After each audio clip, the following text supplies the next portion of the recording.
तर उद्याच्या सोहळ्यासाठी मोठ्या संख्येनं राम भक्त अयोध्येत दाखल होत आहेत। सर्व राम भक्तांसाठी जेवणाची व्यवस्था सुद्धा तितकीच महत्त्वाची आहे।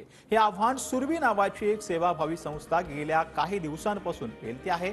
सरस्वती विद्यालयाच्या पटांगणामध्ये दिवस रात्र 10,000 लोकांचं जेवण तयार केलं जातंय आणि हे जेवण कसं तयार केलं जातंय, त्यांचं किचन किती मोठं आणि भव्य दिव्य आहे याचा आढावा घेतलाय आमचे प्रतिनिधी गिरीश गायकवाड यांनी।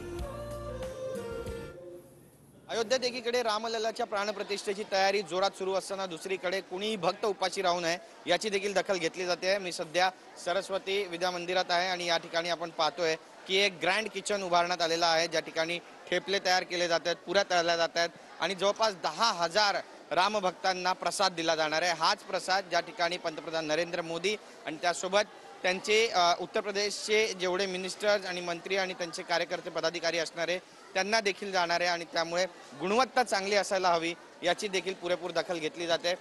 शाळेच्याच पटांगणामध्ये आपण पाहतो या ठिकाणी की किती मोठं ग्रँड किचन उभारण्यात आलेलं आहे आणि रात्रभर जवळपास 10,000 लोकांचं जे जेवण आहे ते या ठिकाणी पॅक होणार आहे। मोठमोठे बॉक्सेस आहेत या ठिकाणी आणि या बॉक्सेसमधून हे जेवण जे आहे ते आता पॅक केलं जाते।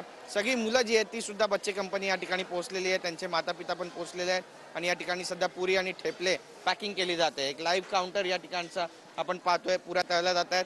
तर त्यासोबतच भाजीपाला देखील मोठ्या प्रमाणामध्ये या ठिकाणी मागवण्यात आलेला आहे आणि शेकडो क्विंटल या ठिकाणी गाजर, वाटाणे, फरसबी आणि त्यासोबतच इतर भाज्या आहेत त्या सुद्धा मागवण्यात आलेल्या आहे। 500 वर्षानंतर असा क्षण आलेला आहे, त्यामुळे हवं ते करायची तयारी जी आहे ती इथल्या लोकांची आहे। अयोध्येमध्ये सध्या राम पदार्थ आहेत आणि त्यांचं जल्लोषात जोशात स्वागत केलं जात आहे। कॅमेरा पर्सन योगेश गुरवसह गिरीश गायकवाड, TV9 मराठी, अयोध्या।